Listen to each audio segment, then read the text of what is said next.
جمعیت علماء اسلام سندھ کے کارکنان آج یوم انصاف منا رہے ہیں۔ سکھر سمیت سندھ کے مختلف علاقوں میں پینا فلیکس آویزاں کر دیے گئے ہیں۔ آج جو انسداد دہشت گردی سکھر کی عدالت کی جانب سے علامہ ڈاکٹر خالد محمود سومرو کے قتل کے حوالے سے محفوظ کردہ فیصلہ سنایا گیا۔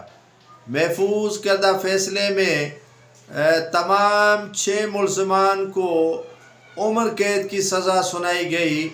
کارکنان کی جانب سے بڑی تعداد سکھر سینٹرل جیل کے باہر کھڑی تھی اور کارکنان کی جانب سے بھرپور نعرے لگائے گئے اور انصاف کے نام پر آج یوم انصاف منا رہے ہیں۔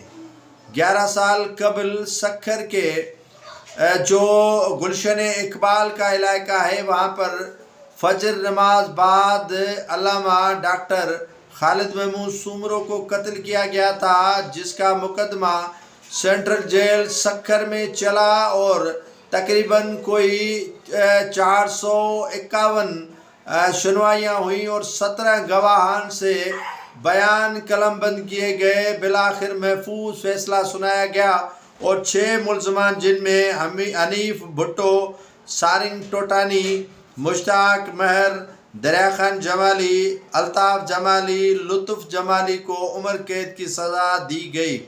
ایف سی اور دیگر اداروں کے اہلکار، جیل حکام بڑی تعداد میں فیصلے کے دوران جیل کے باہر سخت سیکورٹی کے انتظامات کیے گئے تھے۔